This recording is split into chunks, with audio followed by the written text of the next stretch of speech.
Hello, everybody. I know no one expects to see me on a YouTube live stream on a Sunday at 4:30 p.m. Eastern Time, but here I am. I hope you like the spontaneous live streams, and I know that everybody's on different time zones. And so some of you might be able to join live with me for the very first time, because normally I do a live stream early in the day on my time zone. And so I'm glad to see so many new faces and welcome, big welcome. And today I just got back from a nice walk in the park. And as I was walking, I was really just thinking about how there are so many internal shifts that I'm going through right now, because I have strong Aries energy. I have Aries rising, and I have Venus in Aries, and Venus is currently retrograde over my natal Venus along with Mercury. And I was thinking about, you cardinal people, the first 5 degrees of anybody who has strong Aries placements, Cancer placements, Libra, or Capricorn. You guys in particular are going to really want to listen to this and maybe join in the conversation. And I'm not saying that this video isn't for everybody, because Neptune is going into Aries and you are all going to experience this in a new area of your life, in a new house in your chart.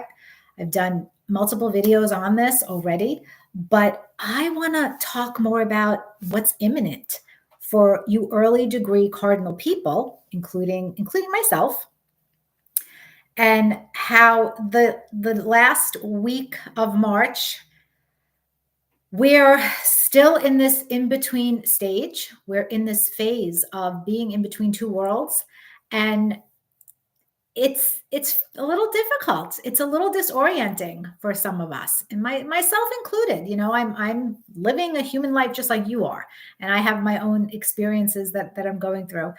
And so I'm gonna take a second to hit the pause button before I go into my Maria Astro babble and introduce myself. For those of you who happen to stumble on this video and you're brand new to my channel, a big warm welcome. For those of you who are subscribers and you're here because you've been notified, I appreciate you guys subscribing to the channel. Welcome back. It's great to see you. Hi, Nick in the UK. And I am, so my name is Maria DeSimone. I'm a professional astrologer. You can find out more about my work at insightfulastrology.com, where I offer personal consultations, and I have an entire astrology school with a full curriculum teaching you astrology from the beginner's level all the way through advanced and even professional, if that is your desire. And right now, there is another week left for the early bird registration rate of my upcoming transits class, which begins April 19th. And transits it's the first step in predictive astrology. So if you know how to read a horoscope, analyze a birth chart, and you are interested in studying predictive astrology, this is the class for you. Even if you have an idea about transits, you are going to learn so much in this class, because my classes are personalized. I use your charts in the homework assignments, in the lesson plans, and I really make astrology relevant and interesting. I teach you so much in this class. We start with how to read an ephemeris and use it. What is an ephemeris? We talk about what transits are important. I teach you how to judge and organize measurements, and not many astrologers are able to teach you that. It is something that I specialize in as a predictive astrologer, which is my great love as an astrologer. And I want to pass on that knowledge to you. I want to teach you how to organize your measurements so that you can figure out what transits are the most relevant for you to make your thematic predictions for yourself or for anybody else. And so everybody in my class will get a 1 year ahead time search or hit list of your most relevant transits coming up in the next year. Plus, you all get to give me a real date from your past, a major life event from your past. And we're going to look at the transits that were happening at that time so that you can really see how incredible studying transits is. I teach you about an astrology journal, keeping an astrology journal, so much more, guys. So if you are interested in joining this class, it is the only time in 2025 I will be teaching it. My whole school is under construction right now, because my website is going to be launched in the late spring. And along with that, my entire school is getting revamped, relaunched, and there are going to be a lot of changes. So if you want to get in live with me for the personalized instruction for learning transits, I encourage you to do it with this round, because things are changing in my school next year. And there's a lot of new, exciting things that I'll be able to offer you. But April 1st is the registration deadline for early bird registration rate, which saves you $55. And I believe the actual registration closes April 7th or April 8th. I forget. So all the information is on my website. Anybody who happens to register by Sunday, which I believe is the 30th, anybody who gets in by the 30th, in addition to saving the $55, you are also going to get access to a bonus practice class. It is a skills practice class that my current students who are continuing will have access to and participate in, but I am going to let you guys in if you register by Sunday. And this is a skills practice, so it's going to make sure that you're tight in your birth chart analysis, and that you have the confidence that you need to branch out into this new area of astrology, which is predictive astrology. So thank you. I do my introduction because I want to wait for a lot more of you to join in so that we can get into this conversation together. And so again, I appreciate you guys staying with me. Gigi the Empress, hello. Gigi's in the transits class. She said, I'm super excited for this journey. I just recently purchased the transits class. Aries rising and Mars and Libra sun. Yay! Oh, I'm so happy, Gigi. I'm not sure what your first name is. So you'll be getting an email. All of the students are going to be getting an email very soon from me asking you for your real life date from your past. So start thinking about it. It has to be an exact day of a major life event, whether it's, a marriage, a divorce, birth of a child, death of a loved one, relocation, major career or educational milestone, a health crisis, anything where you can give an exact date from your past. You want to use that. It's going to be super interesting. Hello, Marcy. It's great to see you.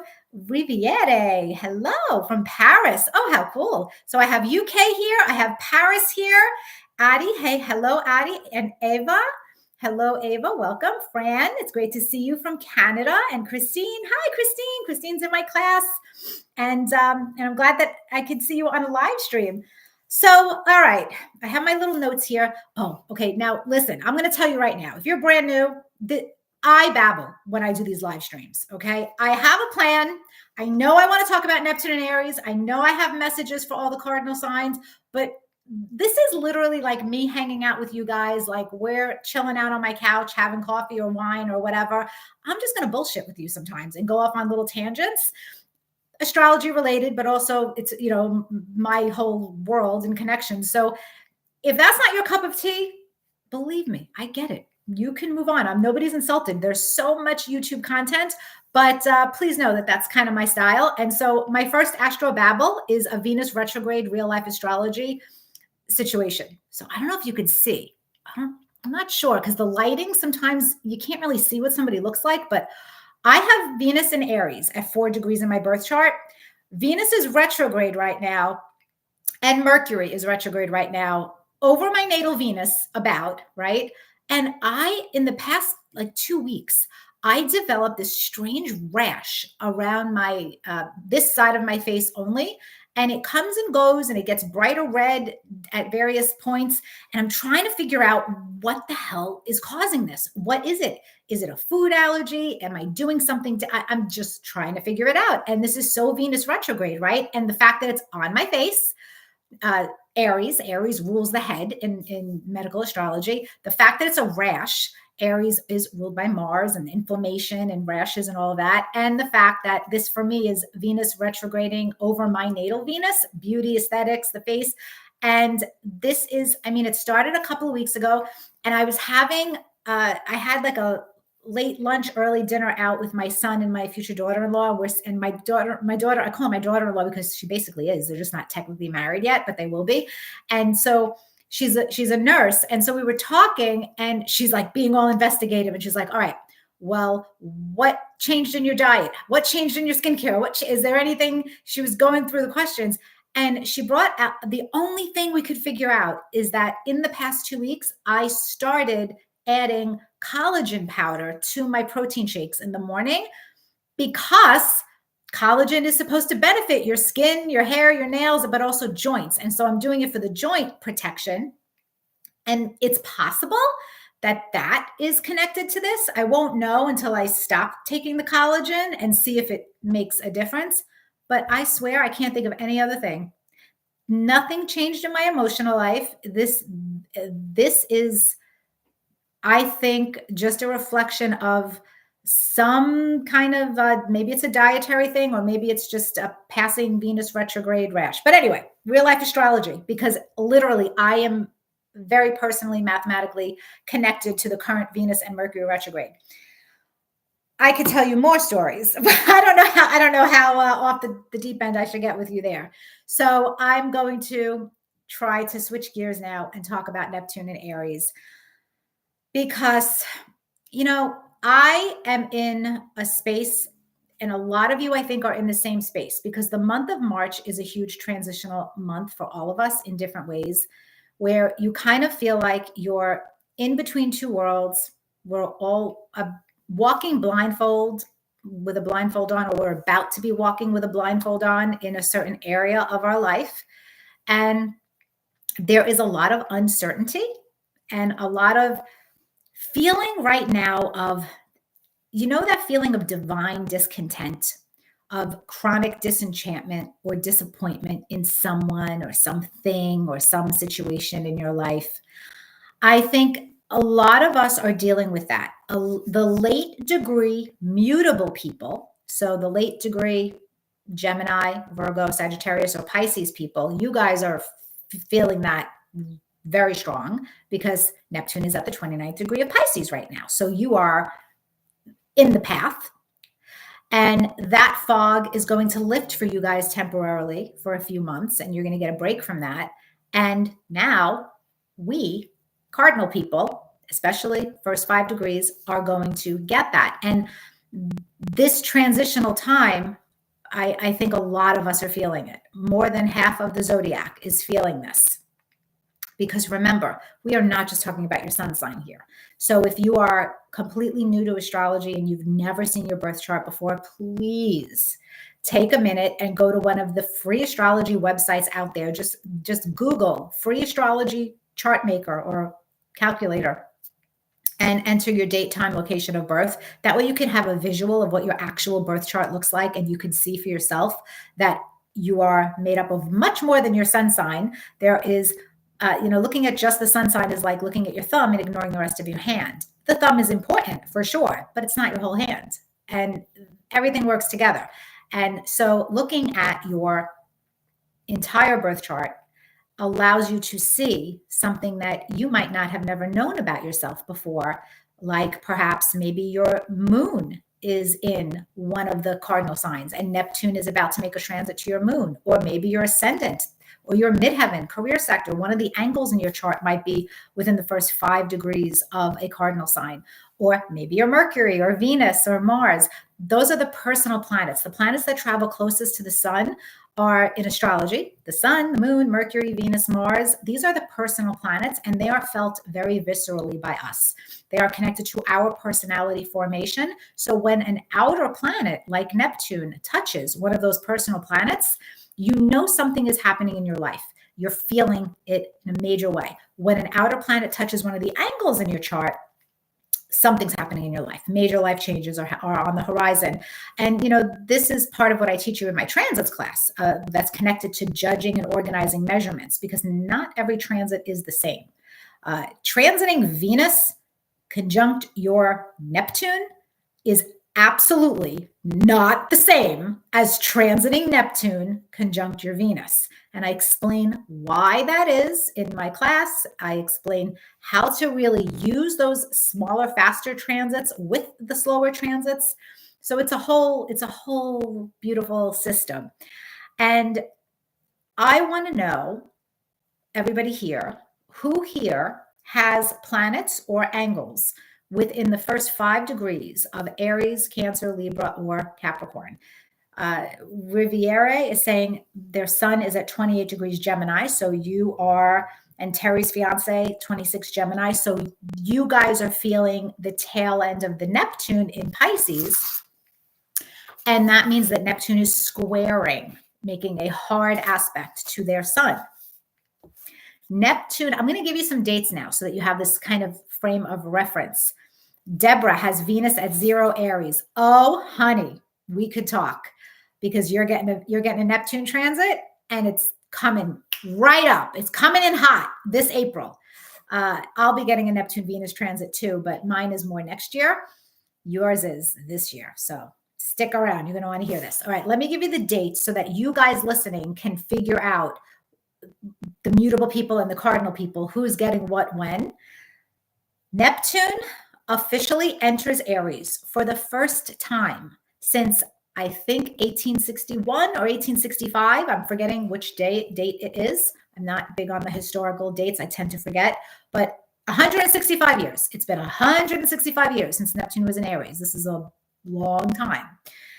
And on March 30th of this year, which is as of this recording, live stream 7 days away, Neptune's entering 0 degrees of Aries and will reach 2 degrees and 10 minutes of Aries on about July 4th of this year when Neptune turns retrograde. And then Neptune is going to leave Aries and go back into Pisces on October 22nd of this year. And on January 26th of 2026, Neptune will leave Pisces forever, meaning for 165 years, and enters Aries until March of 2039. So that's the timeline of the Neptune cycle. Now, there is another planet that is involved in this story, and that is Saturn. I'm trying to keep this talk about Neptune only because Saturn doesn't really get involved until the end of May. But I want you to keep in the back of your minds that Saturn is absolutely a very important part of this story. And we'll be talking about it when it becomes super relevant. After May, we'll reconvene, I promise you, because this is super important. But we're not there yet. So we're going to have a few weeks of just Neptune and Aries. The dates of Saturn going into Aries, just to give you the dates again, because this is important. May 25th until July 13th of this year, and Saturn will get up to 1 degree and 56 minutes of Aries as it goes retrograde on July 13th. And then on September 1st of this year, we'll re-enter Pisces. And then on February 14th of 2026, leaves Pisces, won't be back in Pisces for 29 years, and stays in Aries until April 13th of 2028. So these are your dates. And you can go back and listen to the replay if you need to write down those dates, or if you have an ephemeris, even better. If you have an astrology calendar, you can find it in your astrology calendar. But this is the fact that Neptune and then Saturn are both going to reach that 2 degree mark of Aries in 2025 means that if we consider our orb of influence for transits, and I can be a stingy tightwad astrologer when it comes to that, because when it comes to my predictive judgments, I don't mess around. I am tight. I keep it tight because that gives you great accuracy. And nobody's perfect. Nobody's going to be 100% accurate about anything. We are going to be really strong with the themes. We're going to be accurate with our themes, but we have to allow for the element of consciousness and free will and somebody else to bring their own astrology to life. And no two people are going to experience the same Neptune transit or Saturn transit exactly alike. That's just not going to happen. We have different environmental lives, experiences, family experiences, right? So we're all going to experience these transits a little bit differently, but thematically, there's going to be a lot in common. So I'm giving it 5 degrees for that reason. That's why I'm saying if you have placements in Aries, Cancer, Libra, or Capricorn between 0 and 5 degrees, then you are going to start to feel this in 2025 during the times that Neptune is in Aries and then later Saturn's in Aries, but you're getting exact hits if you have those signs within the first 2 degrees. Exact math is happening for you, which means I know you're going to have a major life change, depending on what that transit is. So yes, Mystic Girl is talking about Planets in Transit by Robert Hand. That is definitely one of the classic transits books. There are so many. I actually have others that I recommend to my students. I have other favorite transits books. My favorite is one by James Braha. Actually, I love his approach on transits, and he is both a Vedic astrologer and a Western astrologer. So his books are kind of half and half. But I know Western astrology, so I have looked at them with Western astrology only, and I have found his written analysis on transits to be the deepest, most meaningful in my opinion. But there are many other books, many other books on transits that are fantastic. I could go to my bookshelf. It would take me a minute. I'd come back with a big stack. So anyway, I already mentioned the dates, Darcy, so you can go and listen to the recording again. I'm not going to, that I spent a lot of time on the dates, so I just don't want to, I don't want to waste the time on that again. But I did mention the dates, and now let's talk about the meaning, okay? Aries is not going to have as difficult a time in 2025 as you might think. I stand by this. I stand by this. And here's why. A good astrologer knows that you're not going to analyze one transit in isolation. One transit is part of the story and the theme that's happening. Whether or not one transit leads to really difficult, stressful outcomes or positive, constructive outcomes depends on what else is happening. So for Aries, this is a conjunction, and a conjunction can go either way. A conjunction can be an absolute, Neptune dissolves what it touches. It can be an absolute meltdown, dissolution of something. Something will evaporate in your life, whatever that Aries planet is. Something can absolutely erode, evaporate, disappear. It can feel very confusing. All of that can be true, but that doesn't have to be negative or bad. Aries right now, and I mean until after April 12th, probably until more towards the end of April, to be fair, because Venus and Mercury are also retrograde in Aries, and because we're going to have a solar eclipse in Aries on March 29th at 9 degrees, Aries doesn't believe right now that it's going to be good. You Aries people, I am talking directly to you right now. I know that right now you believe that your life is about to turn into a shit show, or that it feels like it already is, or that things are just not happening the way that you anticipated or wanted, or you're being forced to evaluate some kind of crushing disappointment or this divine disenchantment or discontentment in your life. So I know that Aries people think, what the hell? What's going on? What am I doing? Am I making the right decisions? Is this going to turn out good, or is my whole life about to combust? Aries people, please let me know. This is your moment, the Aries people.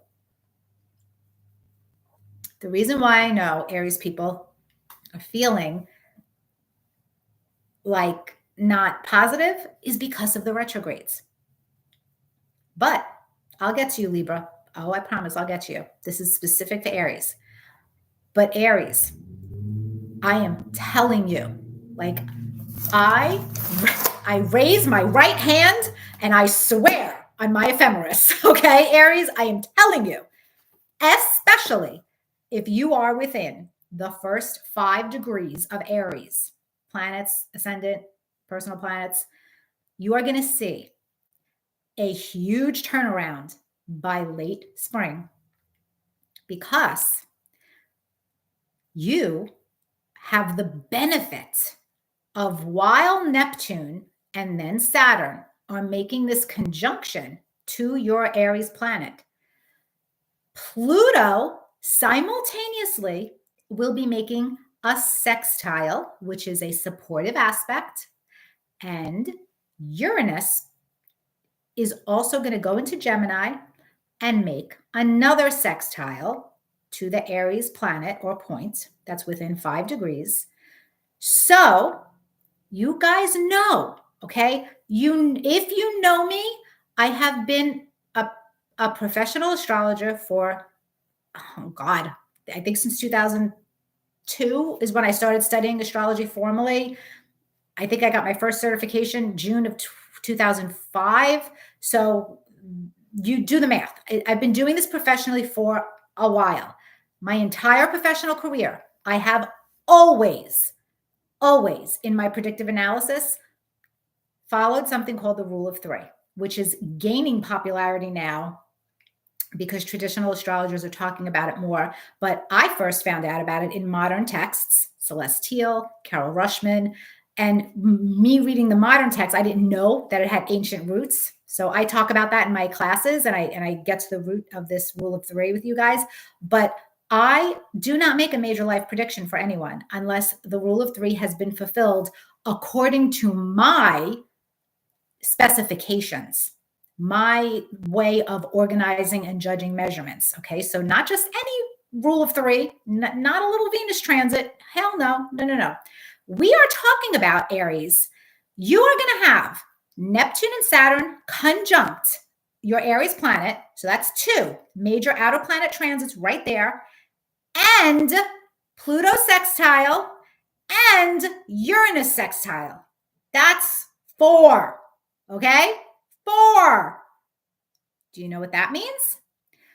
This is how I judge and organize measurements, guys. You're getting a sneak peek into this. And this is why I stand by this.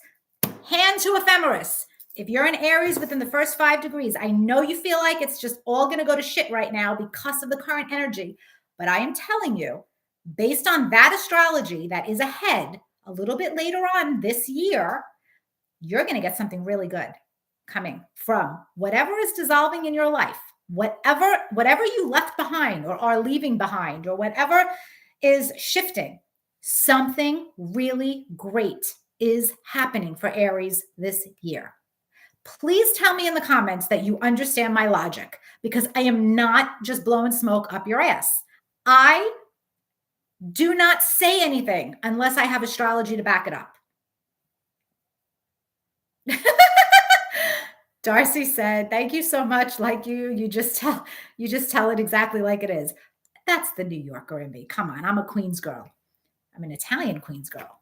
So I think that gives me my little bite. But now I'm on Long Island. Maybe I softened a little.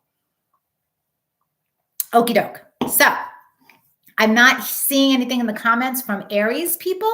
So I'm going to move on. Bethany says, love your straight talk. Bethany, my girl. Hi, good to see you. Thanks for joining. All right, Deborah with the Venus at 0 degrees Aries. Girlfriend, you are my prime example.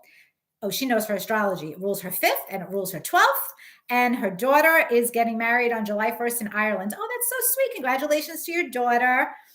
So Venus rules, listen to her astrology. She already knows what beautiful good thing is happening in her life. Venus at 0 Aries, it rules her 5th house. What is the 5th house? Children. What is the 12th house? Faraway lands, among other things, right? There are other significations for these houses. But Deborah has very eloquently put that together already, knowing, all right, there's something really great happening for my child. July, exactly when all of those planets that I'm talking about are going to be within orb of her Venus in Aries placement. You see? So yes. Okay, perfect example. Okay, let me see if any other Aries here. Yes, Deborah is saying, I completely understand what you're saying and agree. I also have the ascendant at 3 Cancer. Okay, now Cancer is a different story, Deborah. I am so sorry, but now things got complicated for you. You became my guinea pig, my test example. Because like you, my friend, I have planets in Cancer, early degree Cancer, and early degree Aries. So for you Cancer people, we have a different story. And this is life, people. Life has really great things happening in one area, really stressful things happening in another area. It's, life is not all everything is great or everything is shitty. It's complicated, it's multifaceted, and ultimately life is what you make it. So we are going to experience a little bit more stress if you have planets or angles at 0 to 5 degrees of Cancer. I will get to Libra, Sue. Patience, my dear. I promise. I'm focusing on the cardinal people in this conversation.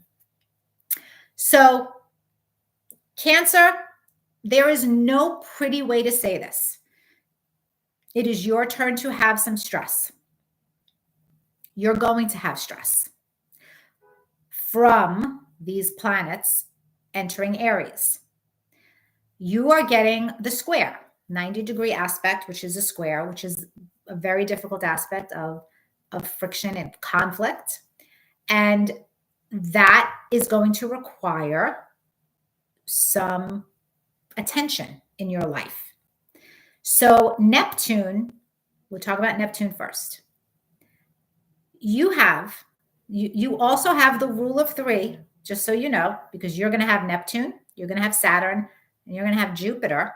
And everybody thinks Jupiter is so great. Jupiter is great if there's great things around it. But Cancer, unfortunately, is going to have Jupiter, especially in June, at the same time that Neptune and Saturn is squaring their Cancer planet. So all Jupiter is going to do is amplify and magnify that. Okay, so for Cancers, you've also got the rule of 3. It is not as nice. June, it does heat up for you. So what am I talking about? Now we know that Neptune and Saturn are going to bring more of a shadow energy, frustrating energy into Cancer, early degree Cancer placements. And again, how this happens, where, what, I'm not looking at your birth chart. And there is no way I'm going to go through every single sign and house and planet. And that's just crazy talk. Schedule a consultation with your favorite astrologer to really understand this. And Cancers, because we know if you have planets and points within the first 5 degrees, I do recommend that you talk to an astrologer if this is, making you a little concerned, just so that you can get the proper counseling and guidance and see what this could bring for you, because it is going to be a little stressful. Something is dissolving in your life. There is some kind of difficult loss that could happen, and you'll have to accept that. It's going to be stressful. That's what Saturn and Neptune squaring your sun at the same time is going to bring. And Jupiter, again, is just going to magnify that and amplify that.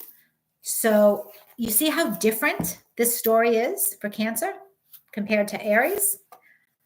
I have my natal Saturn placement is just under 2 degrees of Cancer. I have Mars, but Mars is close to 11, so Mars is not part of the story this year. It's really my Saturn placement. Now, even though Saturn is not a personal planet, so Saturn is a transpersonal planet. It's Jupiter and Saturn are the in-between planets in astrology. So you have the personal planets, the ones closest to the sun, which are Sun, Moon, Mercury, Venus, Mars. They're the real stars of the show when it comes to outer planet transits. Then you have the transpersonal planets, which are the social planets, Jupiter and Saturn. They can be important, but it's a different energy. Okay, it's a different feel. But Saturn in my chart is the ruler of my career sector, the ruler of my midheaven, and Neptune is going to be squaring it. And I will tell you, I am certainly feeling that, because there are so many things about my business, my career, that are in the middle of dissolving, and I'm losing, and I'm changing, and then I'm restructuring, because I'll also have my Saturn square Saturn. That happens every 7 years, where Saturn makes an aspect to natal Saturn. So it's going to be stressful. Am I stressed out about it? No. Am I doing something about it? As much as I can, absolutely. I'm making a lot of changes to my business in 2025, a lot. So some of you guys are asking me questions that I already covered at the beginning of the replay. So listen to the whole recording once this is done, and your questions are going to be answered. And so Cancer, that's the story for Cancer. Now, Libra, you have a mixed bag. It's interesting. Aries and Libra, it's not going to be as bad as people think. It's just not. It's not.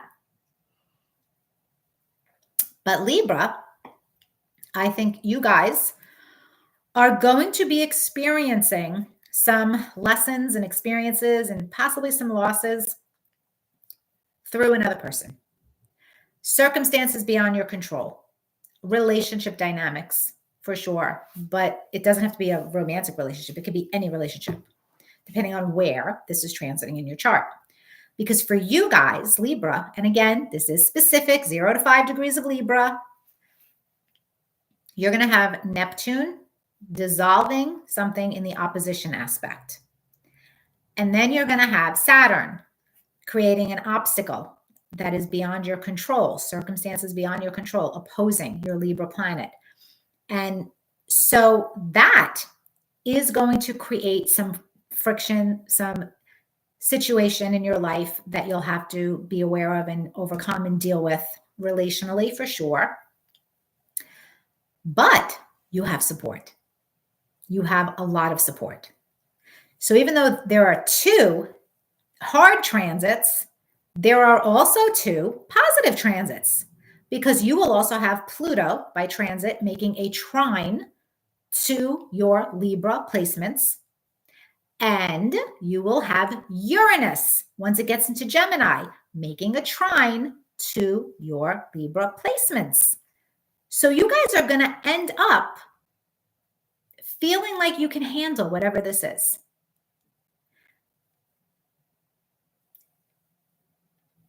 Cancer rising, eat heavenly cupcakes forever, says I'm a Cancer rising. Well, if you're within 5 degrees, then you're going to experience what I just mentioned. But if it's not, okay, so Vivienne, if my Cancer sun is not within the first 5 degrees, is it less impactful?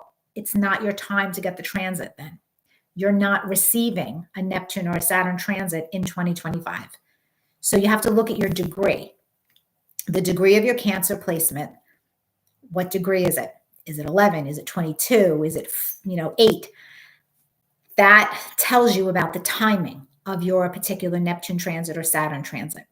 And that's why you want to talk to a professional astrologer at some point to understand your particular cycles. It's so valuable, super valuable. So now let's mention Capricorn. And after I do that, I'm going to go back to the mutable people. Okay, because I know you guys are feeling this now, and you've got a different energy. You've got some different planets, right? You have different planets supporting that or making it harder. So I'll circle back to the mutables because you're almost done, but not quite. Capricorn, you will also have a difficult time with this if you are the first 5 degrees. So Cancer and Capricorn, first 5 degrees are more likely to have a difficult time with Neptune and Saturn entering Aries than Aries or Libra, because you will also be having the square. The square for you is coming from your 4th house of home and family. The square for Cancer is coming from the 10th house of career. Either one of you, this could also be about a parent, Cancer or Capricorn. We could be talking about a parent, because the 4th and the 10th house is also the parental axis. So there might be some stress coming up for a parent in your life, depending on the age of who yourself, your parents, and what's going on. It doesn't have to be a health crisis. It could be in their personal life. It could be something going on with them. So Capricorn is not receiving help from Uranus or from Pluto. They're not making a Ptolemaic aspect to Capricorn energy. Jupiter is opposing the energy. So it's more likely that you guys are going to feel the stress. And going back to what is that stress? What is the planet Neptune? Neptune in its high vibration energy it's magic. It is spirituality. It is mysticism. It is high imagination. It is what is possible, making the impossible possible, and believing in miracles and your faith, and dream the little dream and then it manifests. I mean, that's all the yummies of Neptune.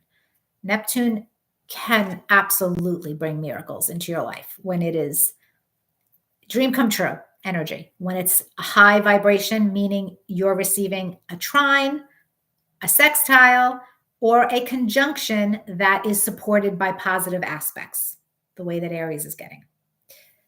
If you're getting squares and oppositions from the Neptune energy, it is more likely that you're going to experience the shadow, the difficult energy of Neptune, which is confusion, illusion, deception, disenchantment, feeling like you don't know what to do about something, feeling uninspired. When it's a positive aspect, you're really inspired. When it is a harsh aspect, you are completely deflated and uninspired. And that, where that's happening in your life, what circumstances, depends on where these planets are falling in your chart and what it rules. And that's why I can't possibly tell all of you on the chat how it's affecting you personally, because I'm not looking at your personal birth chart. And let's see. Deborah says, I have Jupiter 3 degrees Capricorn right on my descendant. So that means your descendant is 3 degrees Capricorn as well. Laurent is saying, I have Neptune conjunct my ascendant in Sagittarius, but that's your natal chart, right? That's your birth chart. Depending on the degree of that, you may or may not be finishing up transiting Neptune, squaring that, because Neptune is currently at 29 degrees Pisces.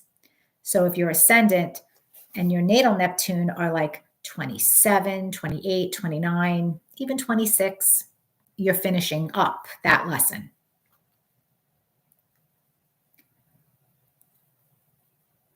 Okie doke. So, is this making sense, guys? And is this helpful? Is this a new way for you guys to understand the Neptune energy that's coming in? Is this something that you're familiar with already? I would definitely love to hear your thoughts on that. And while I'm waiting for the comments from my cardinal people, I'm going to go back to my mutable people. So my mutable friends, again, late degree, Gemini, Virgo, Sagittarius, and Pisces. And I really would say 26, 27, 28, 29 degrees, you guys the most, but exact math, 28, 29, you guys for sure, for sure. So you guys are finishing up, depending on which sign you are, the level of difficulty. Now, let's start with Gemini. Gemini's got it a bit rough. Be late degree Gemini. Early degree Geminis are in heaven right now because you got Pluto trying your Gemini placements, and you're going to have Uranus conjunct. So early degree Geminis, oh, you're good. You're good. Late degree Geminis, the very end, you guys are suffering and going through it right now because you've got Neptune squaring your Gemini planet or angle. And that is, it can be a loss. Something is, it's like quicksand. Something is just dissolving in quicksand and you cannot hold on to it. Try to pull someone out of quicksand. You're going in with them. It's just not happening. You're drowning in some area and you're finishing that up. And you've already had the loss, Gemini. The loss already happened. Whatever it is that you're going to lose, that experience of disenchantment or confusion or illusion, it already happened. So don't think it's coming. You already know what it is. You're wrapping this up now. You're regrouping there. So this is something else I teach you in my transits class. There are several passes to an outer planet transit to your natal planet. So Uranus will always give 3. Neptune and Pluto will give 3, sometimes 5 mathematical hits. And when I say mathematical hits, I'm just saying the math is exact. The exact day that transiting Neptune is square your sun, for example. That can happen 3 times or 5 times, depending on your chart In my class, I teach you how to find that in the ephemeris, which is going to become your best friend. It is important. This is important for organizing your measurements and judging your measurements. And I know I sound like a scientist data freak, but this is the part of astrology where you need to be technically correct if you want to be accurate. And if you're missing the fact that a Neptune transit is giving your planet 5 hits and not 3 hits, you're missing half of the story. And you're going to be like, what? You're not going to be talking about the same thing. So you guys are finishing, Gemini, that difficult loss. And tell me, if you're a late degree Gemini, what have you lost? What has happened? What has changed? And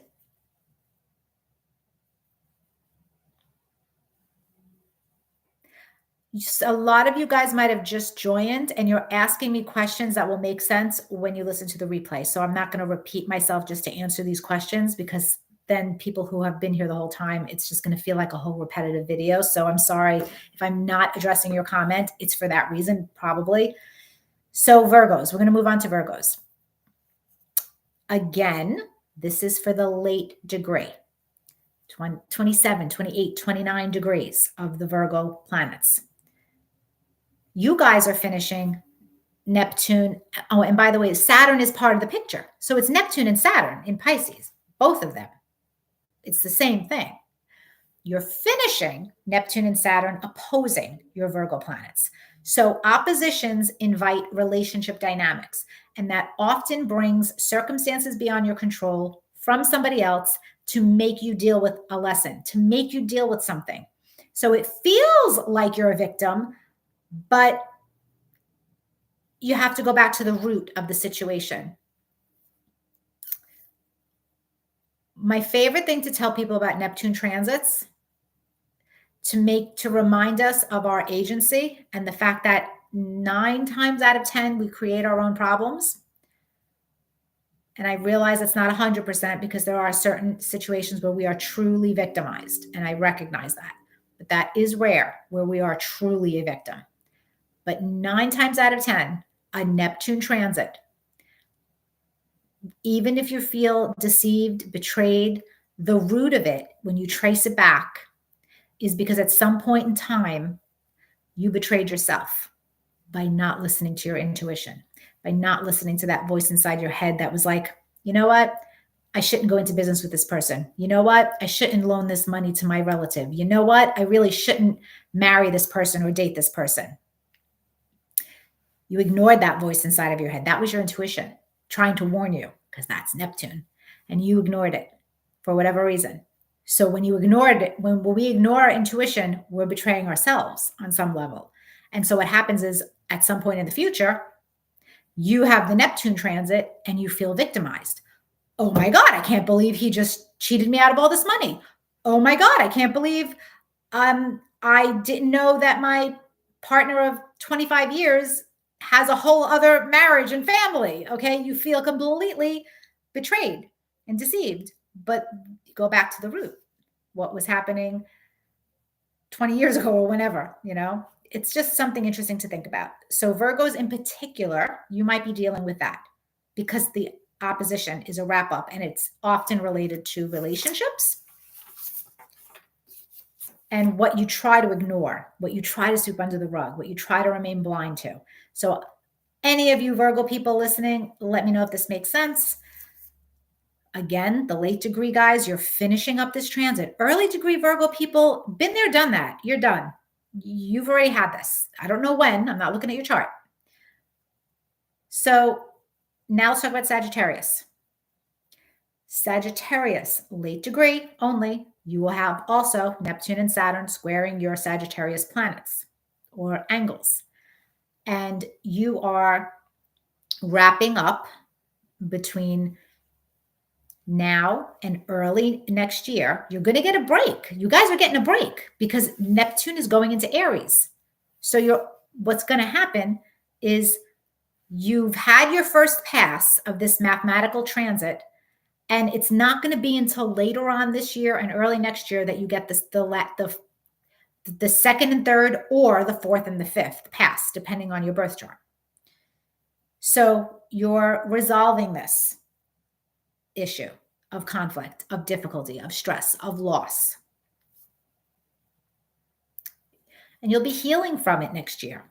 And you mutable people are moving on. I'm not looking at your whole chart, but once you get past this by itself, once you get past the Neptune and Saturn transits, you are moving on to greener pastures, a whole different life, whole different world. Pisces, it's the conjunction. Pisces, interesting. All right. You will have the support of Uranus, which can help. It can help. So I just want to look in my ephemeris for a second. Uranus is it is going to help you, especially early 2026 when this is wrapping up. It is. Yeah, I'm looking at after November of 2025 when Uranus goes back into Taurus to finish that up. So from the second week in November 2025 until January 2026 when Uranus until February when both Neptune and Saturn leave Pisces for good, you're going to have help. So even if things feel really, really difficult and at a loss right now and so frustrating, you're going to have amazing support for the tail end of your Neptune transit. And I want you guys to take that to the bank. You're going to have Jupiter in Cancer trine your Pisces planets. You're going to have Uranus sextile. So that's going to give you support to the energy. You've already experienced the loss, the pain, the trauma, the suffering, the disappointment. Pisces has already been there, done that. And right now, you're about to get a break and you're healing. Pisces is doing a lot of healing over the summer as Neptune leaves Pisces and goes into Aries, and then Saturn leaves Pisces and goes into Aries. So I feel like Pisces is about to breathe easier for a while and feel like, the sun is behind the clouds. So Pisces, remember that, all right? The tail end of your Neptune and your Saturn transit is not going to be as difficult as it has been for you. And I know it's been really rough. I know. You have to remember that as a professional astrologer who talks to people in a consulting setting, I talk to all of you, all the signs, all the placements, and I see these themes in action. And I know the kind of suffering and the kind of loss and the pain points and the difficulties. And part of my job is reminding you guys that there is a beginning, a middle, and an end, and that there is a big point to this, to the journey, and to the experiences, and to the loss, and to the suffering. And we have to turn it into something constructive and valuable. And sometimes it's not about asking, why is this happening to me? But it's about asking, what is this trying to teach me? How can I grow from this? What can I do because of this? And that's how you turn your pain into gold and your loss into gold. Okie doke. So I hope you guys found this live stream helpful. This was inspired by me just walking through the park and thinking about Neptune about to go into Aries, and honestly, just personally, again, feeling like, how is this possibly going to turn around and be good? Because I have the Aries energy. So remember, I was reminding myself. And right now, it's a weird time. Venus and Mercury retrograde in Aries. It's going to go retrograde in late degree Pisces before it goes direct. We're still in the middle of eclipses. We already had the Virgo eclipse, which is affecting Pisces big time. We're about to have the Aries eclipse, which is going to affect Aries and Libra. So lots of Pisces, Virgo, Aries, Libra, depending on the degrees, are very much feeling in between two worlds right now. In between two worlds. Okay. So I'm just looking to see if there are any other comments. Femi Fatale saying, oh man, I just seen this live. You could watch the replay. I hope you decide to. I try to keep these under an hour, and I hope you guys benefit from this information. I know there's just so much to talk about with the astrology right now, and it's hard to decide what's worth talking about energetically. So I have to talk about what I feel inspired to talk about, and I always go through these phases.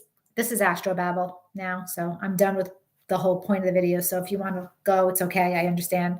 But if you want to stick around for my Astrobabble, for me personally, the fact that this is about to square the ruler of my career sector in my third house of communication, I am struggling big time with not really wanting to do the video horoscopes.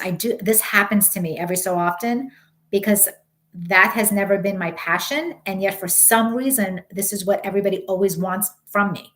And I know that I'm good at it. I've been writing horoscopes for over 20 years. I have had a syndicated video horoscope show for many years. So I know that I'm good at it. But you know, when you've been doing something for so long and you're just burnt out and tired and over it. And again, that feeling of being uninspired at the moment with Neptune getting ready to square Saturn in my third house of communication, the ruler of my career sector, I am feeling so uninspired when it comes to the sun sign horoscopes and just doing the monthly horoscopes. And it's a push. I do it only because my hope is that people watching those horoscopes say, hey, there's more to astrology. I want to know more. I am not doing it because I enjoy giving people a 5-minute soundbite of a sun sign horoscope. That is definitely not, and it takes a lot energetically at this point because I'm not inspired. And yet the astrology is so important right now. I feel bad discontinuing them or stopping or pausing, but I might, who knows? I don't know what is going to happen. I don't know if I'm going to have April horoscopes or not. I don't know if I'm going to take a break in April. I might just do the monthly general. If I wake up one morning between now and April 1st and feel like, woo, yeah, I really want to do the horoscopes for you guys, then maybe I'll do it. But I have to honor my process and what's going on with me. And there's only so much energy we all have. And I give my all to my clients and to my students. I give my all, and that requires a lot of energy and time. And I also am giving my all right now to redoing my website behind the scenes. And I have to give my web person, Fran, so much. I'm doing so much now with my courses and things that she needs that I have to take the time to send her and write out and give her. So there's a lot of upfront work that I have to do, and that takes time. And not to mention, I have been writing horoscope columns for many years, and I still do. To this day, I still write on tarot.com, their monthly general column, horoscope column, and the weekly love horoscope column. So I have my writing work. And I am not someone who loves to get in front of the camera and just talk about astrology incessantly unless it's meaningful to me. I have to feel like there is a point and a meaning to get ramped up to talk to you, which is why I like doing the live streams, because then I get the interaction from you and I just feel like we're having a conversation. We're having an astrology meeting, basically, an astrology chat. So I love the live streams. I prefer long form YouTube content of really good teachable moment videos. I prefer teaching you astrology, not doing the little 5-minute soundbite predictions. I prefer the real thing. When you're my client and we're looking at your birth chart with all of your cycles, and I get to give you the deep analysis. And yet, so many of my clients become clients because of those horoscopes. So it is such a double-edged sword for me because I know that I am opening the door to deeper astrology for so many people by doing the horoscopes. And yet I just struggle. I don't want to do them. And I have tried quitting these freaking horoscopes at least 3 different times in my career. And I always get sucked back. People beg me to do them. It's just like a thing. I cannot seem to get out of it. It's like trying to get out of a marriage or trying to get out of trying to leave someone. It's like you just can't. That's how I feel with horoscopes. And I almost wonder if this transit of Neptune, once it gets to the exact square to my Saturn in the 3rd house of communication, if there's going to be some kind of communication breakdown, something's going to end for me professionally. But my whole professional career involves communication. So I don't know exactly what it is, but I know how I'm feeling and I know what I want to end. So I'm going to try to drive it. And if I have to pick anything, it's going to be the horoscope videos. I know my website is ending because I'm about to have my whole website is being rebuilt and my whole school is changing. And I have really also been struggling with how I want my school to look because I have taken pride in being one of the only astrology teachers in the world to offer personalized live instruction exclusively, which means I don't do the pre-recorded lectures. I don't do the you're on your own learning experience. I do the real mentorship.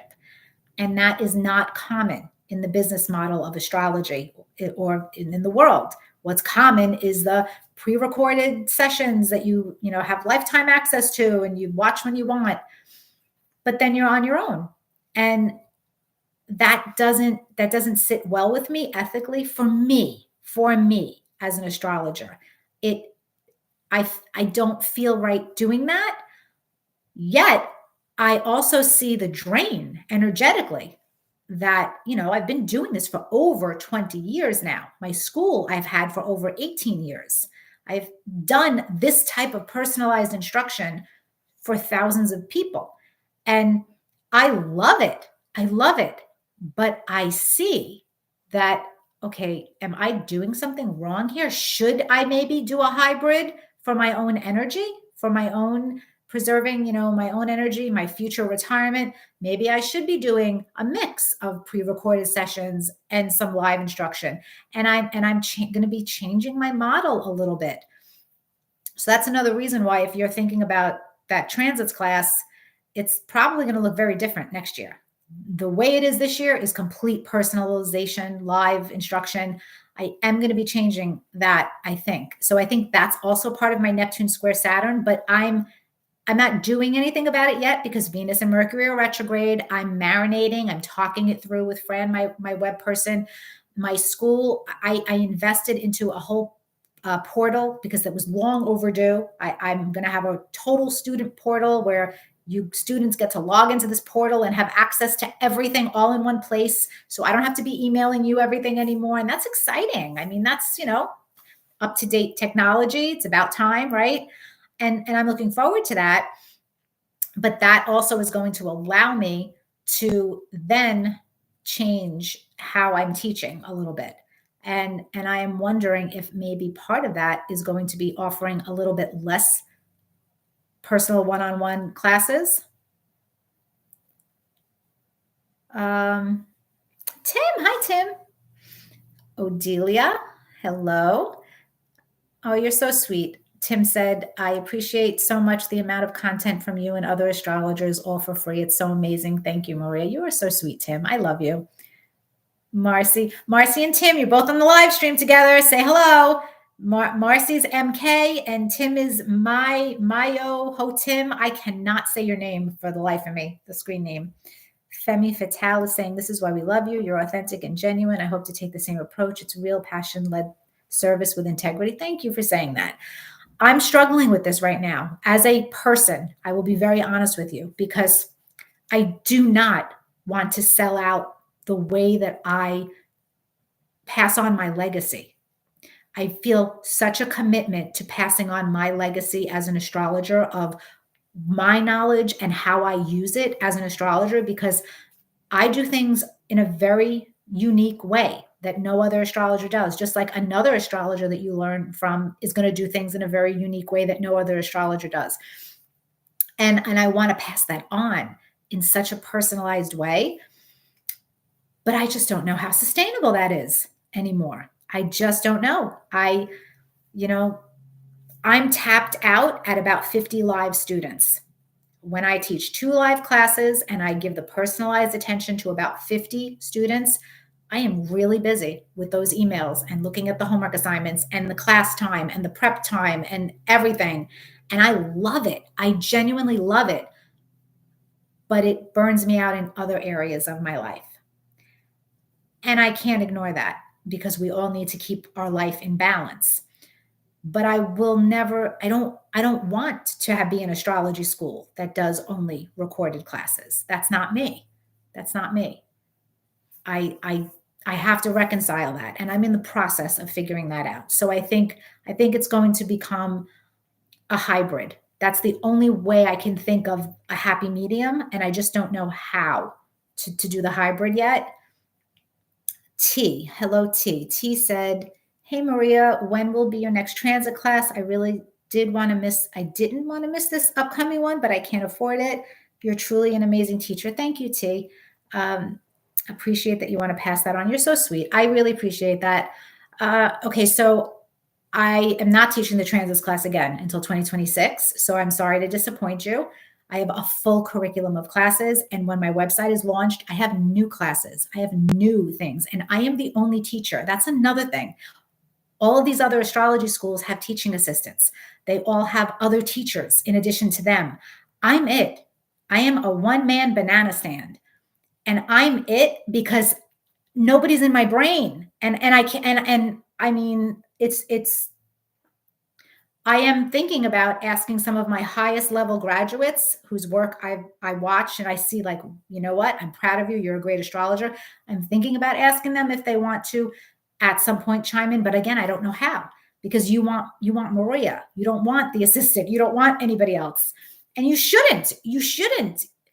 The whole reason why I invented Insightful Astrology weekly video horoscopes back in 2009, when video horoscopes were brand new space and only 2 or 3 other astrology people were doing it. I created those horoscopes because I was sick and tired of watching a model or an actress deliver the astrology. The expert should be delivering the content. And so that's why I launched those videos so many years ago, and they ended up being very successful. And I feel that way now about my school. The astrologer should be teaching.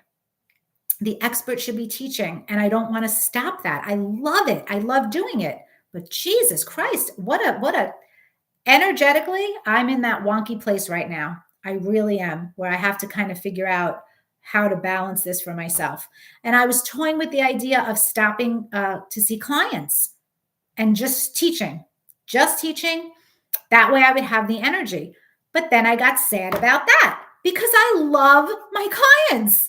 I genuinely love my consulting work and my teaching work equally. Like I'm tearing up over this. This is like serious. This is what's happening in my life right now.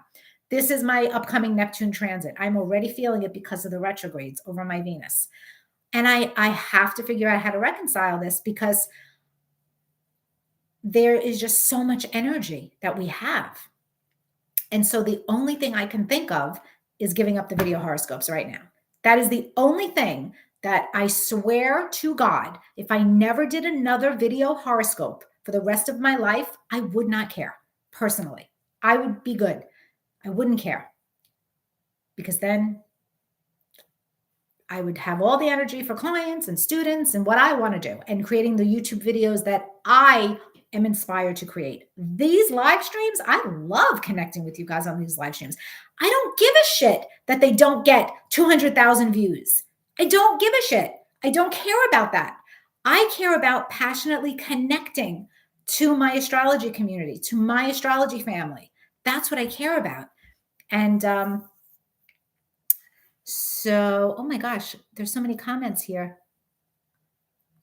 Marcy just said, "Oh my God, you sound like Cam White. I swear he just had this feeling about doing his yearlies, and you are not alone, my friend." Oh, I had no idea.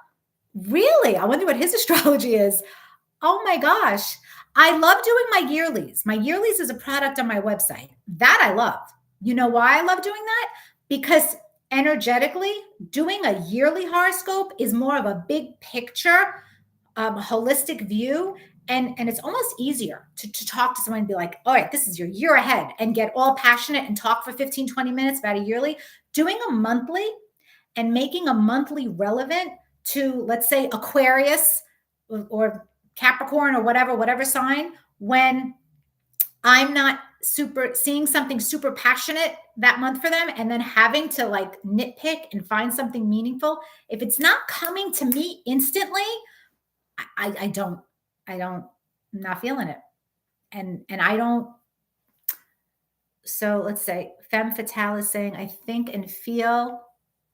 Oh, Tim is saying, you are literally bringing your Neptune transit astrology to life. I love it. I know I am, right? I know. Femme Fatale is saying, I think and feel we're going to have a golden age of astrology, and I'm sure you'll be benefiting, but please follow your gut. Maybe you can offer both, so you'll be making a passive income worth it. Well, like I said, I'm considering just doing hybrid, which is both. But doing both does require more upfront work for me. I have to pre-record classes, but I think my beginner's class is going to go in that direction. I think I already decided that. So anybody who has already taken my beginner's class, you may have taken the very last beginner's class where it's 100% live instruction. I think that one is going to become hybrid. The more advanced predictive astrology classes, I don't know if I can make them hybrid. I don't know. I just don't know. I don't know. Oh gosh, you're all giving me great comments now, but I have to go back to see what you're saying. I'll intern for free. I'm trying to graduate with you, but if you need admin help, it would be. What's your name, Femme Fatale? I don't know who you are. What's your actual name? You're one of my students? Ellery B, I'm late degree Aries rising. Oh, I'm sorry you're losing your faith. Hang in there. Hang in there.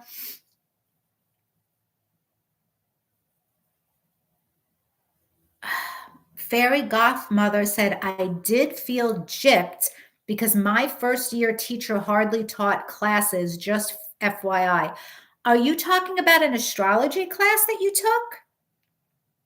I'm interested. I need to take a poll. I'm taking a YouTube poll. I don't know how to do that. I'm going to probably email all of my students, past and present, at some point, and I'm going to take a poll about how much you guys really give a shit about having live instruction versus the recorded classes. Because I had a whole conversation with my son about this morning, and his generation, he insists, he's 20, he'll be 26. His generation of people, which is the Gen Z people, he insists that what they want is convenience. And they want, they will pay for the convenience. They would rather have a class whenever they could do it versus they don't value what I'm trying to give, is what he's saying. He's saying they don't value the mentorship, the actual passing on the knowledge, which makes me sad that he's telling me this. I don't know if it's true or not, but he's saying that generation in general, they want to hit it and quit it. They want fast, they want convenience, and that's how they want to learn. What do you guys prefer? Do you value the personalized mentorship that I based my entire astrology school model on for 18 years? Or has that disappeared in the world, what the world values? Does the world no longer value that? I mean, that would make me sad, but I just don't know. What do people want? But somebody just said, I felt gypped because the classes weren't live. So I think she is talking about an astrology class, but I'm waiting for the comment. I'm waiting for the comment to come back, because Fairy Goth Mother, did you respond? Oh my gosh, there are so many comments, but I'm waiting for Fairy Goth Mother to tell me if that was an astrology class, because she said she feels gypped. Well, because I know it can't be one of my classes, because as of this moment, every single one of my classes is live with me on it. So I know you're not talking about one of my classes.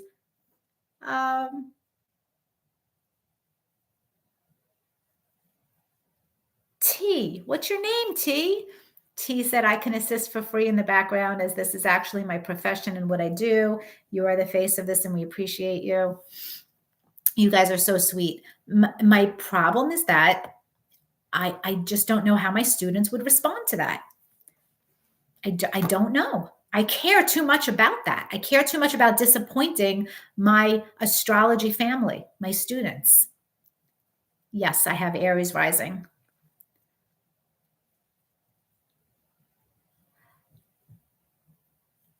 Aw, well, I hope that you could become a student one day.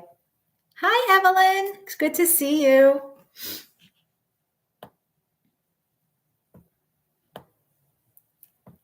Oh, that's a good idea. You could ask us to list a number for each option here. Okay, so that's a good idea. I'm gonna, Fran's got a great poll. Press 1 for personalized. Type in 1 if you prefer personalized classes. Type in 2 if you would prefer pre-recorded for convenience. Type 3 if you would prefer hybrid or both. So if you guys could vote 1, 2, or 3, that would help me because I am struggling. 1.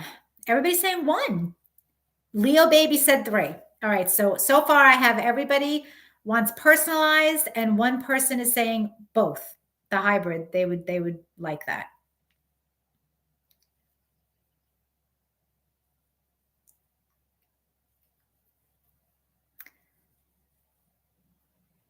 It depends on the person. I have mentors I never met. I'm glad. Okay. Yeah. Okay. So 3. So people are coming up with 3. So people would be willing to do 3. What I'm thinking about doing in my brain, this is my brain. T is asking, is talking about the admin work help. Yeah, I know. What is it about me that I literally will not outsource any of that? Like I have my website person who does all my technical stuff, but that's it. I don't have a personal assistant. I don't have teaching assistants. I think it's because everything in my brain, it's because my classes are so personalized. What actually happens is that every week it's different. The curriculum is the same. My curriculums are outlined and pretty tight with the curriculum because I know the techniques I want to teach everybody. But then it becomes very nuanced and spontaneous and personalized. And there's just no way for me to, it would almost be like twice the amount of work for me to communicate all of that to get an admin to help me, if that makes sense. But again, that's me reevaluating now my process. Am I doing things in a way that's just making me crazy now at this point? So I think 3, a lot more of you are saying 3 now. Nobody's saying 2. So you're all like, hell no, we don't want the pre-recorded only. So we're and I never liked that. I don't like that. Not for me.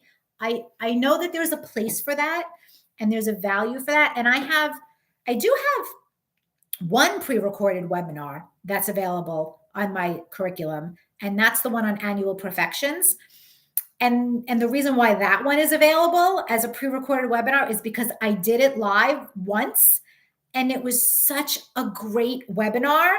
And I felt like energetically, I don't think I could recreate that, the dynamic that I had. So that particular class I do offer for purchase and it's pre-recorded only, but that's the only thing on my curriculum that's pre-recorded. Anything else pre-recorded is a webinar, webinars are different than actual teaching. Okay, so nobody's saying 2.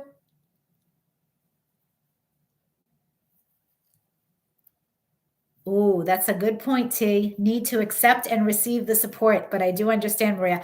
That is a problem in my life. Accepting help, it always has been. Oh my God. And it is not a good quality. There is nothing good about that quality. Let me tell you. I'm thinking about more my personal life. It is so hard for me to ask people for help in my personal life.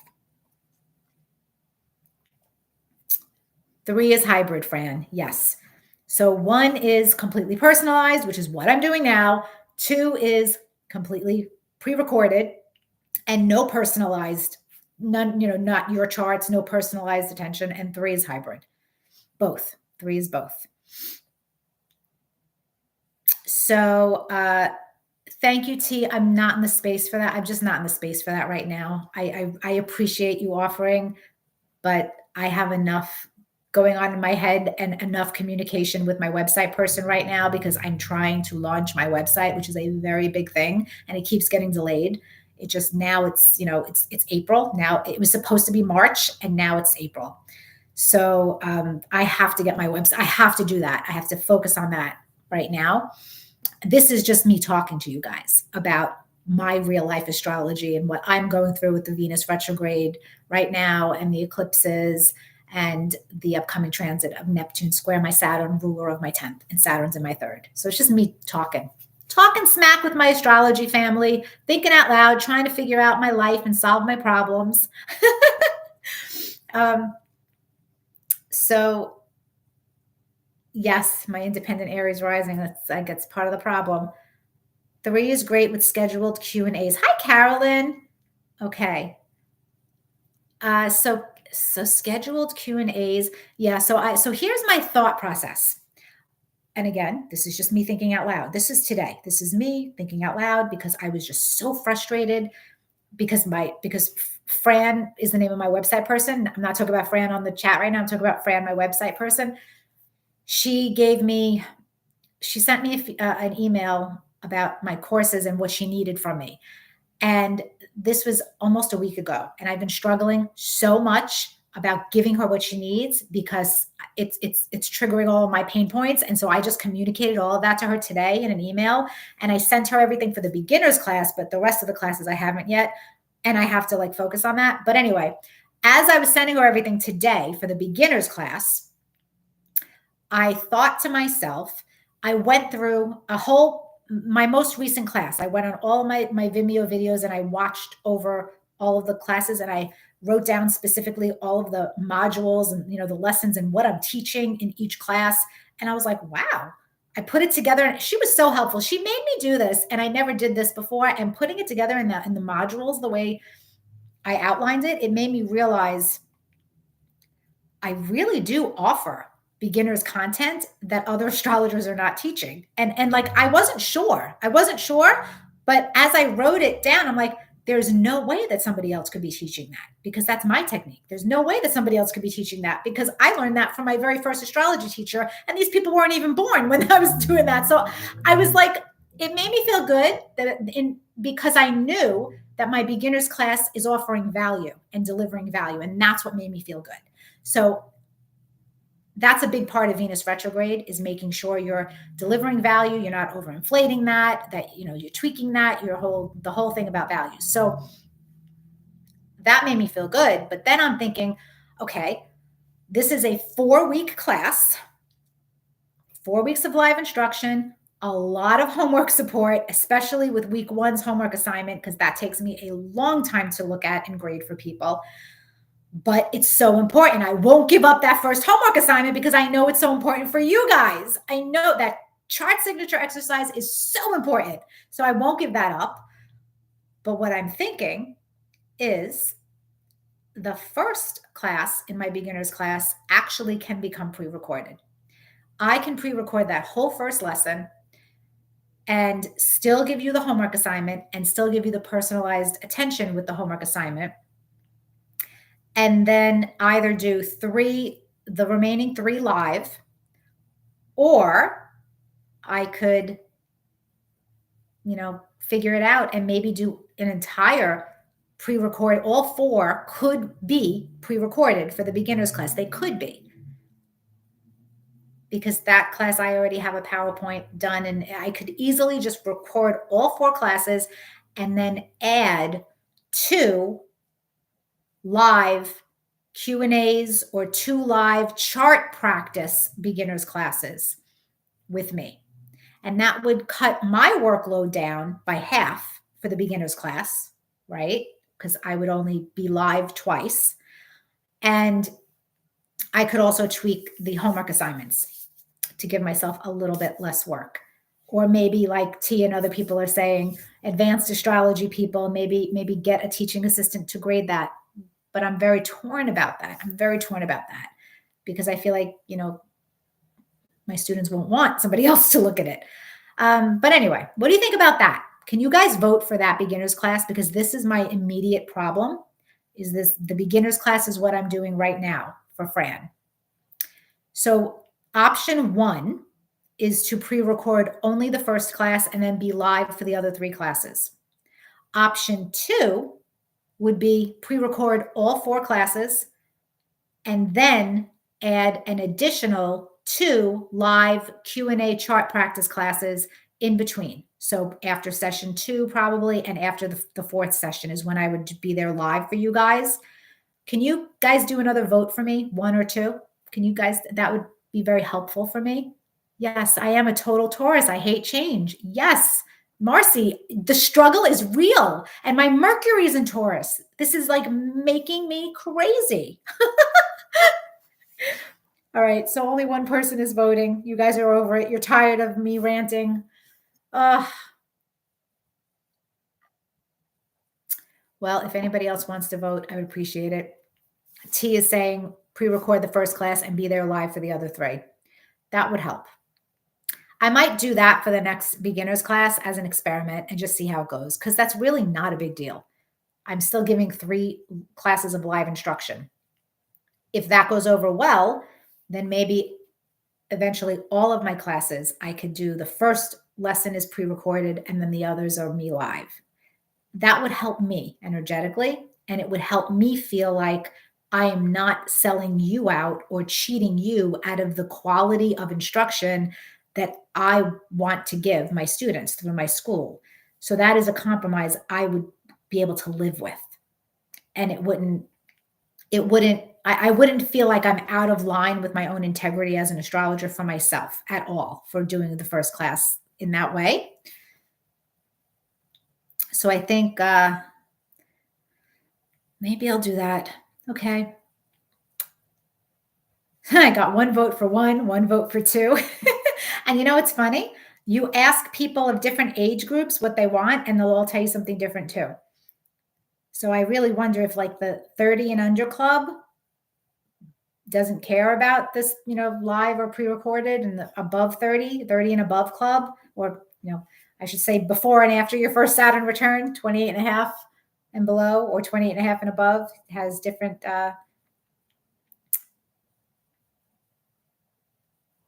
okay. You guys are so sweet and so supportive.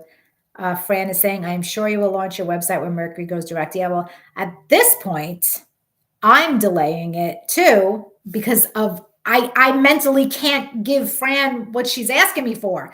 So she can't finish this until I give her what she needs from me. So isn't it funny how organically it's just turning into something that is not going to be launched during the retrogrades anyway? I just don't see how I'm going to give her what I need to give her before Mercury and Venus turn direct at this point. But Mercury turns direct, I think, April 7th, and Venus by April 12th. So, I mean, it's a couple of weeks. I'm also, the other thing I was thinking about, I can't believe so many of you are still on this live stream with me when all I'm doing is like talking to you about my problems. This is hysterical to me. Marcy said your beginner's class was my very favorite. Really? Oh my God. Why? Was it because I had a PowerPoint, or was it because it was the basic material? What was it about that class that you liked so much? Because my most advanced class is also a PowerPoint. In between, it's just charts. It's us and charts. So the other thing that I'm thinking about doing, again, this is for my balance as a human being and to preserve what I want to do as an astrologer, is consultations. I love my client work. I don't think I'll ever stop seeing clients. Like I say this all the time. If I won the freaking Powerball tomorrow, I would still teach in my school and I would still see clients on a limited basis. But clients are a lot energetically. Anybody who does this work professionally and does counseling astrology, you know that talking to someone about their life and their problems and having to be fully present, fully invested, and then do the prep work with the astrology and blend your astrological skills with your counseling skills, it absolutely is a lot. And so I was thinking about no longer seeing clients unless they were my coaching clients. So having like a certain package, like you would have to be a coaching client in order for me to be your personal astrologer. I was thinking about doing that. I don't know. It was a thought because a lot of astrologers who are at my level, and when I say my level, what I mean is who have been doing this work for as long as I do, who also have schools and teach. So that's what I mean by my level. I don't mean that I'm better than any other astrologers. I mean the length of time and who also, in addition, have astrology schools. Those astrologers, the great majority of them, no longer see clients. They don't see clients anymore. I am one of the rare astrologers who have been doing this work for as long as I do, who still sees clients every week actively. So I'm wondering if that needs to change or be tweaked, or I don't know. I don't know. Femi Fatale is saying, well, that makes sense and it makes your investment worth it. Also guarantees your consult clients are really invested. That's true. Well, my clients are really invested because I know I'm not cheap. I know I am on the higher end of what it costs to have an astrology consultation. So that I do feel is people don't come to me for bullshit. Nobody's going to pay my fee unless they're serious about astrology or serious about a problem that they need help with or personal growth in some way or value me. So I don't attract that energy at all. But even though I know I charge a healthy fee, it's still too much for me. You know what I mean? It's like too many hours, I have to find a way to streamline my energy to and passive income is definitely the way to do that. That's just the way it is. So I have to kind of balance that. I do have to freaking balance things and figure that out. Older people do prefer the interactive courses. Yeah. The live classes are recorded, Fran. So my students already have access to the recording. So they don't have to be present physically for the live class. They can, and because it's impossible, my students are from all over the world. So everybody's on a different time zone. Everybody has a different schedule. So a lot of my students never attend live. They just rely on the recordings, but they still get personalized instruction because of the homework assignments and because I throw up charts randomly, the class charts, and we get into it. At the end of the day, you have to do you. They will come. You are right, Marcy. Marcy's being the Taurus sun, moon. I think you're Virgo rising, right? Voice of reason. What are the chances that you know so many Frans? I don't. Fran, my web person, is the only actual Fran I know. Fran, are you a student of mine? Fran O, are you a client, student? Do we know each other? Have we ever spoken? Or are you my YouTube? You're part of my YouTube family only. Oh, you're from England, UK. Nice. Nice. Okay, this is like a really long live stream. The people that are going to watch the replay are going to send me so many nasty comments. I get the nasty comments from the people who just want to know their astrology, what's in it for them. And that's why I make these announcements now about like, all right, I'm not talking about this now, so sign off, because people get really funny on YouTube comments. So you have to laugh. But all right, I think I'm tired of talking. I think now I'm ready to go cuddle with my little doggy. Maple's getting her stitches out tomorrow, and I'll get my biopsy results for her tomorrow, but she's healing well. I don't think it's cancer. I think it's just old age growth stuff that's happening with her. I just think it's weird growths that she has, and I'm just going to have to deal with it. Femi Fatale is like, I am here for the Astro Babble. You guys are so sweet. I'm glad you like my Astro. See, the Astro Babble to me is what makes us astrology family. That's why I love these live streams. This is what makes this is the energy. I'm telling you, it is the energy. I think my dog is barking, or maybe it was my son's dog. Anyway, the Astro energy years ago that I was nurtured as an early astrologer, my astrology mother, Bonnie Sims, She used to be the president of the National Council for Geocosmic Research, the Long Island, New York chapter, and I was the vice president for many years. And then I ended up becoming the president for a few years. She retired, and moved to Florida. But before she moved to Florida, on Merrick, Long Island, every month, you would go to Bonnie's house. We'd go to Bonnie's house for our astrology meetings, and we would have the best astrologers in the world because we're in New York. So we would have the best astrologers in the world would travel and come to Bonnie's house and talk and do the lectures. And I would, meet all these great astrologers and make my connections and learn something from the best astrologers in the world. But it was astrology family. Bonnie's house. It was a thing. Are you going to Bonnie's? Are you going to Bonnie's? People. And so we would all gather around Bonnie's house, and she'd have this spread all the time of snacks and goodies, and there'd be, water. Did she do coffee? I'm forgetting. She had a little dog. I can't remember if she did coffee or not. Probably not. That would have been a lot of work for her, but we had plenty of snacks, plenty of conversation. Everybody would chit chat. I would, as the vice president, I used to call myself Julie, the cruise director. Now I'm aging myself because if you know who that is, you are old. So I am referring to Julie, the cruise director from the Love Boat from, I think it was like 1980, 1970s. And I used to watch that show as a little girl. And the energy of what I did as the vice president was literally Julie, the cruise director. I had the easiest job in the world. I was just there to make sure everybody had a good time at Bonnie's house. And so it was just so fun. And then I became the president after she retired. It became a lot of work. And I was like, screw this. I'm over it. So if I could ever, after my kids move out completely, and probably after Maple passes away, not before, when my house energetically is completely my own again, one of the things that I'm going to do is become Bonnie. I am going to create my own astrology organization here on Long Island, and I'm going to open up my house to my own astrology community, and it's going to be under my rules, under my roof, and I'm going to have my family in meetings, and it's going to happen again. I know it's going to happen again.